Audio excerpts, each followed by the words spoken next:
Audie Murphy's life didn't start with glory. It started in poverty and hardship. Born on June 20th, 1925, in a small Texas town, he was the seventh of 12 children in a poor sharecropping family. The Murphys lived through the crushing hardship of the Great Depression. Money was scarce, food was sometimes hard to come by, and Audie's father often left the family for long stretches, leaving his mother, Josie Belle Murphy, to care for a house full of children on her own. When Audie was just 16, tragedy struck again. His mother died, leaving him effectively an orphan. With little education, he never made it past 5th grade, and no steady support. Audie stepped up to take care of his younger siblings. He worked on farms, picked cotton, and took whatever jobs he could find just to put food on the table. Those early years were filled with backbreaking labor and constant struggle, but they also shaped the toughness, determination, and resilience that would define him later. In 1942, as World War II raged, Audie saw a way out, a way to serve his country and support his family. Though underage and small for his age, he tried to enlist in the military. The Navy turned him down. The Marines said he was too small, but the U.S. Army accepted him. That was all he needed. What followed was nothing short of extraordinary. Audie Murphy proved himself in combat again and again. Despite his small frame, he fought with courage and skill that shocked even hardened officers.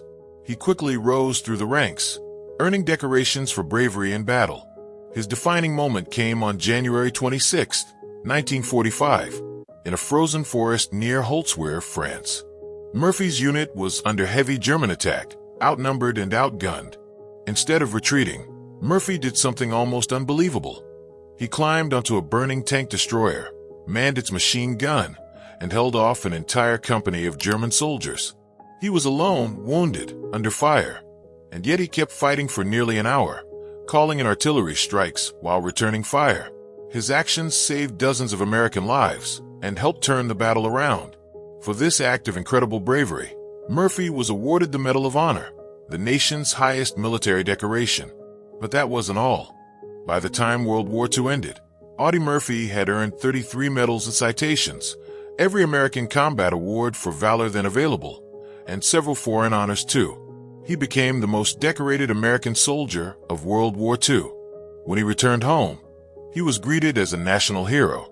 But the battles he would face after the war would prove just as difficult, and in some ways, even harder, than those he fought overseas. When Audie Murphy returned home after World War II, the whole country saw him as a hero. Newspapers called him the most decorated American soldier, and parades were held in his honor. His face appeared on magazine covers, and people lined up to shake his hand. But behind all the applause and admiration, Audie was struggling with wounds that no one could see. At that time, there wasn't a clear understanding of what we now call post-traumatic stress disorder, PTSD. Back then, it was referred to as battle fatigue, or simply nerves, and it wasn't well understood or talked about openly. Yet, Murphy was living with the full weight of it every day. He suffered from nightmares so intense that he sometimes slept with a loaded pistol under his pillow. Loud noises startled him, and he found it difficult to relax, even in quiet places. He often experienced mood swings and periods of deep sadness or anger. Sometimes he would isolate himself for days. He struggled with insomnia and couldn't seem to find peace, no matter how many honors he had earned. Instead of hiding his problems, Audie did something very rare for his time. He talked about them publicly. He admitted that he was having trouble adjusting to civilian life, and that the war had left deep scars on his mind. In doing so, Murphy became one of the first well-known veterans to speak openly about the psychological struggles of returning soldiers. Long before PTSD was recognized as a medical condition, he was helping to break down the stigma around mental health, showing that even the bravest soldiers could be affected. Murphy also used his fame to call for better care for veterans. He advocated for improvements in treatment for what we now know as PTSD and spoke up for those who couldn't find the words themselves. He was determined that other veterans would not have to suffer in silence. At the same time, Murphy began a new chapter in his life, Hollywood. He didn't think of himself as a natural actor, but his fame and war record opened doors in the film industry. He studied acting carefully, taking it as seriously as he had taken soldiering. His big break came when he starred in the film adaptation of his own memoir, To Hell and Back. In a rare move, he played himself, and audiences responded strongly to the film's honesty and realism. It became a huge success, one of the biggest hits for Universal Studios at the time. Through the 1950s and 1960s, Audie became a dependable presence on screen, especially in westerns. His quiet toughness and serious demeanor made him a perfect fit for those roles.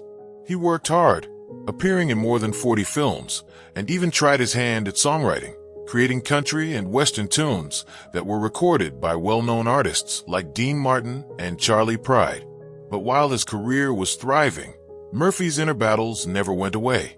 The shadows of war followed him everywhere, shaping his life in ways that would only become clearer as time went on. Throughout the 1950s and 1960s, Audie Murphy seemed to be living the American dream. After conquering the battlefields of Europe, he had become a Hollywood star, appearing in film after film. He was best known for his roles in westerns, where his quiet strength and intensity made him a natural.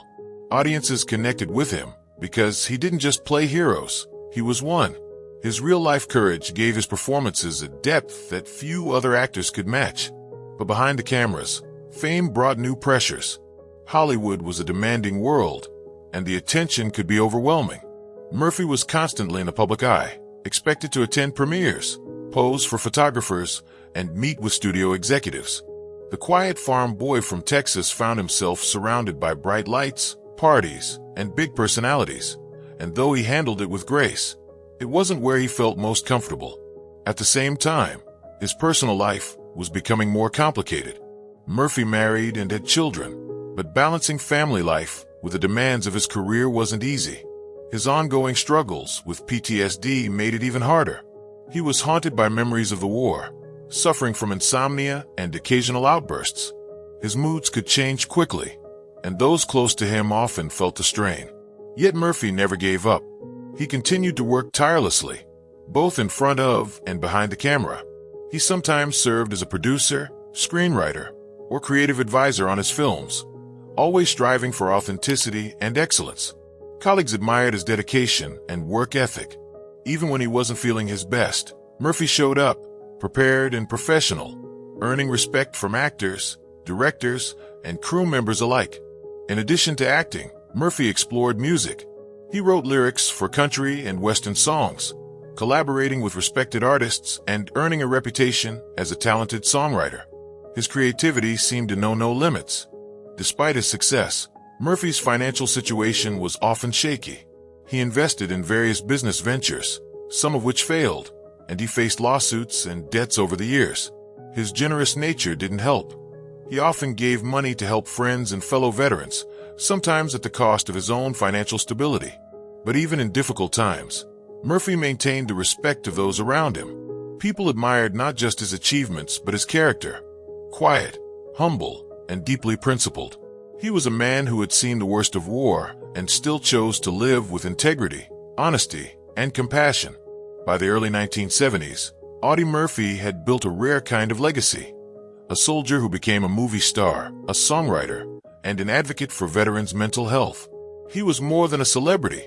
He was a symbol of courage and resilience. But while the public saw a man who had overcome everything life threw at him, darker forces were quietly gathering. The next chapter of his life would bring tragedy and questions that still haven't been fully answered. By 1971, Audie Murphy had become much more than a war hero or a movie star. He was a national figure, admired for his courage in battle and respected for his openness about his struggles after the war. But on May 28, 1971, that larger-than-life story came to a shocking and tragic end. That day, Murphy boarded a small twin-engine Aero Commander 680 super aircraft for a business trip. The flight was routine, but weather conditions over the Appalachian Mountains were anything but ideal. The skies were thick with fog, visibility was poor, and the mountainous terrain was dangerous for small planes. Somewhere near Brush Mountain, Virginia, the plane veered off its intended path and crashed into a wooded hillside. All 6 people on board, including Murphy, died instantly. He was only 45 years old. The news stunned the country. the man who had survived some of the deadliest combat of World War II, who had faced enemy fire and lived through horrors most people could never imagine, had died in a domestic plane crash. Newspapers across the nation mourned his loss. Veterans, friends, and film fans alike felt the blow deeply. The National Transportation Safety Board, NTSB, quickly investigated the crash. Their report offered a clear explanation: pilot error. According to investigators, the pilot became disoriented in the bad weather, flew too low, and struck the mountainside. The cause was described as tragic but simple: a mistake in poor flying conditions. Murphy's funeral was a solemn, dignified occasion. He was buried at Arlington National Cemetery with full military honors, a resting place reserved for the nation's most distinguished servicemen. Soldiers, generals, politicians, and countless veterans gathered to pay their respects. The government, the military, and the public all seemed to accept the explanation: a terrible accident that had taken a beloved American hero. But not everyone felt satisfied with that conclusion. In the weeks and months after the crash, quiet doubts began to emerge. Some pilots questioned why an experienced aviator would choose that flight path on such a dangerous day. Others pointed to strange details from the crash site. Some pieces of wreckage seemed to be missing, and communication records from the flight were incomplete or unavailable. Friends of Murphy whispered that he had seemed uneasy in the weeks leading up to his death. He had reportedly met with individuals connected to shadowy government agencies and was rumored to have stumbled upon sensitive information that could have put him at risk. At first, these concerns were dismissed as conspiracy talk, speculation from people who couldn't accept that their hero's life had ended so suddenly and senselessly. But as time passed, those questions didn't fade away. In fact, they became louder as more people began to wonder if there was more to the story. Could it be that Murphy's death wasn't just a tragic accident? Could something far more sinister have happened on that foggy Virginia mountain? In the years following Audie Murphy's death, official records continued to point to a tragic accident. The case was closed, and most people moved on. But for a growing number of researchers, friends, and veterans who had known Murphy, lingering questions refused to go away.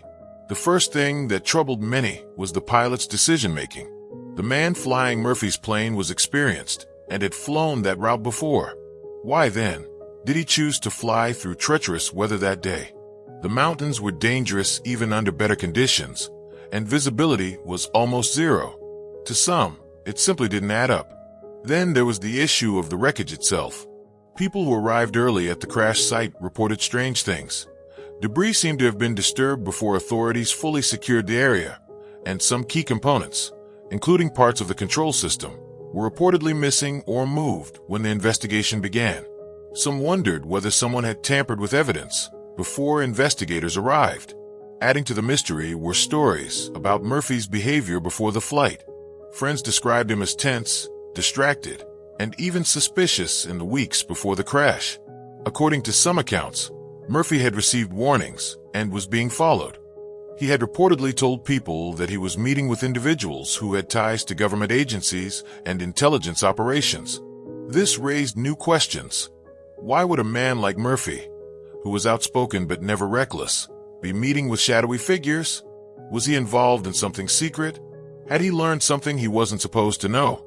During this period, America was deep into the Cold War, and rumors about covert government operations and surveillance were everywhere. Hollywood itself was not immune.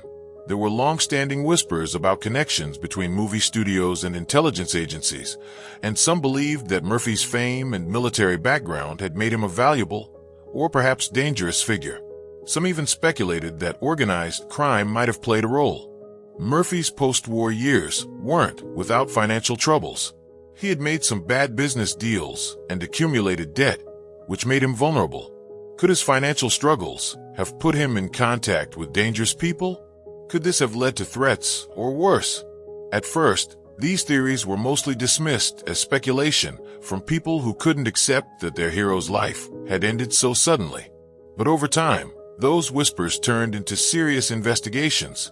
Amateur researchers, historians, and even former pilots began revisiting the details of the crash, searching for answers that the official report hadn't provided. Bit by bit, the idea that Audie Murphy's death was more than a tragic accident began to take hold. There were too many unanswered questions and too many strange details for some to ignore. And soon, new evidence would emerge. Evidence that would force even the most skeptical observers to take a second look at what really happened on that Virginia mountain. For decades, the official story about Audie Murphy's death remained unchallenged in the public eye. A tragic accident caused by bad weather and pilot error. But behind the scenes, a small but determined group of investigators kept digging.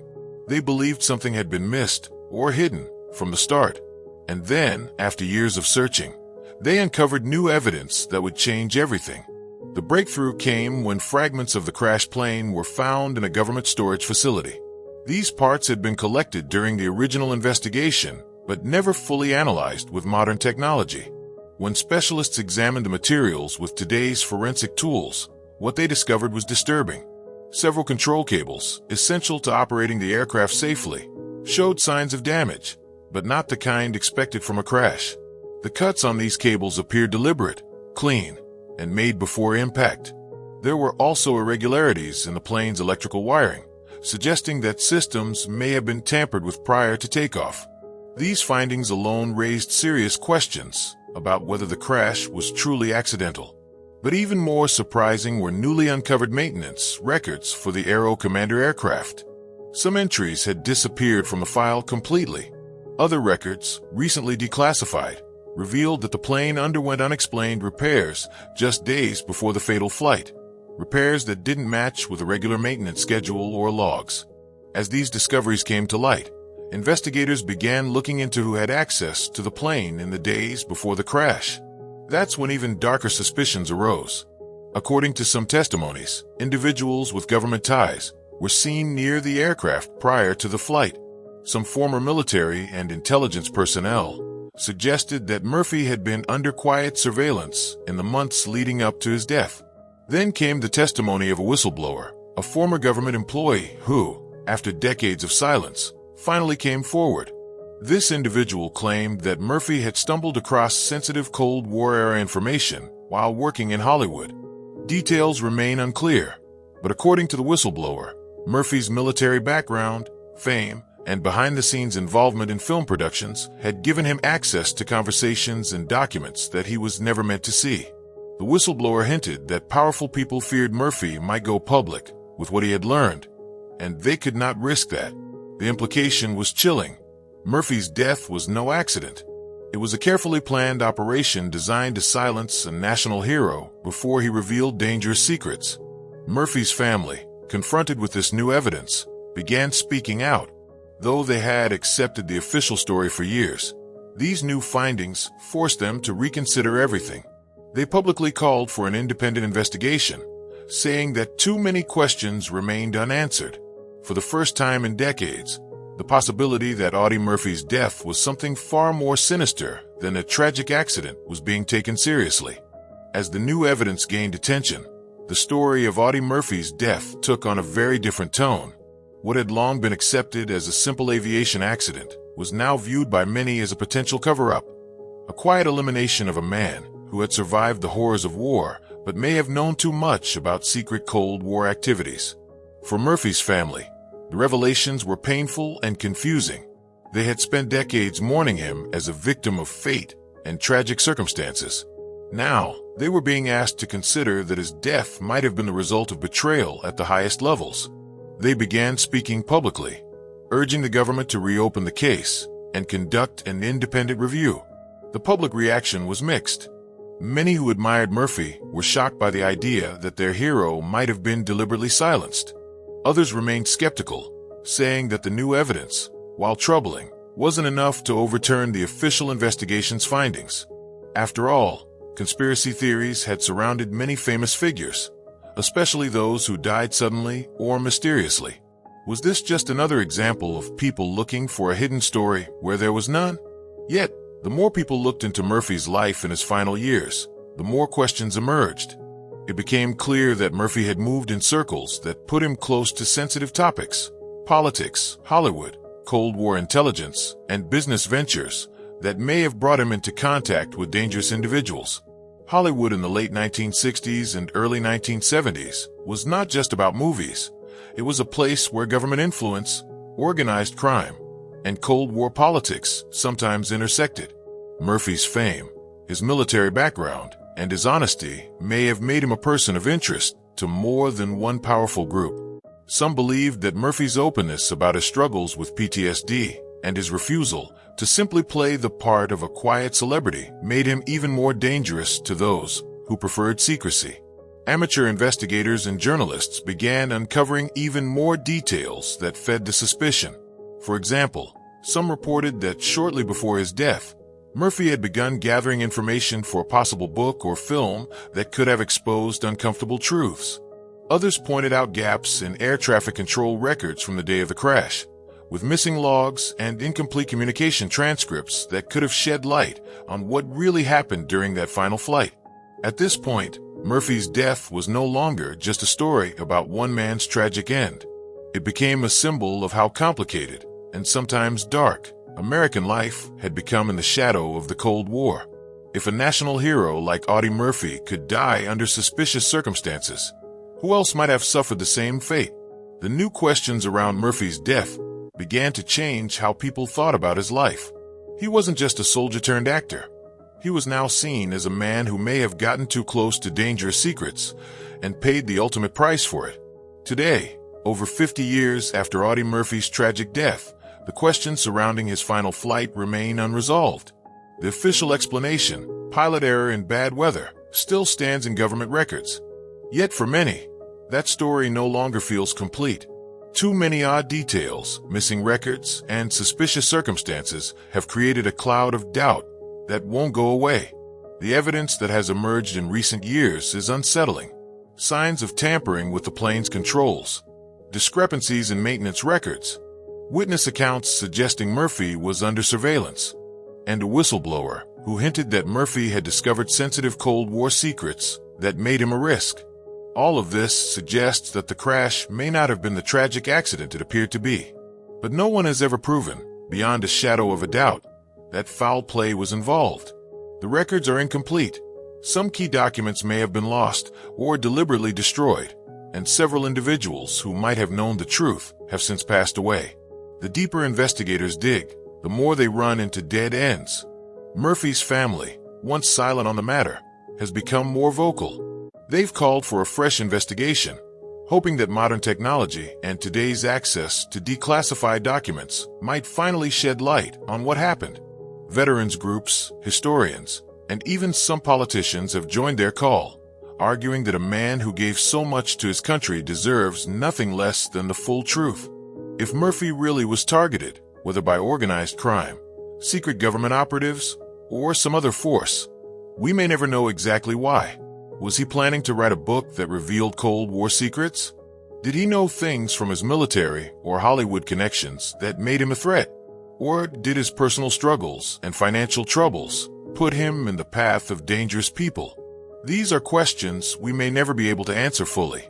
But what's clear is that Audie Murphy's legacy is even more complex than most people realize. He wasn't just a war hero, a movie star, or a public figure who spoke openly about mental health at a time when few did. He was a man who lived through some of history's darkest moments, and whose life ended in mystery. In a way, the uncertainty surrounding his death has made his story even more poignant. Murphy spent his life facing danger head-on, showing courage not just on the battlefield, but in his personal struggles as well. Whether or not there was a conspiracy behind his death, his life reminds us that even the strongest among us carry unseen burdens, and even national heroes can become vulnerable when powerful forces are at play. Audie Murphy's story doesn't end with his death on that Virginia mountain. It continues in the questions we still ask and the truth we still seek. As time goes on, his name remains not just a symbol of bravery in war, but also a reminder of the hidden struggles and unsolved mysteries that can shape the lives and deaths of even the most heroic figures.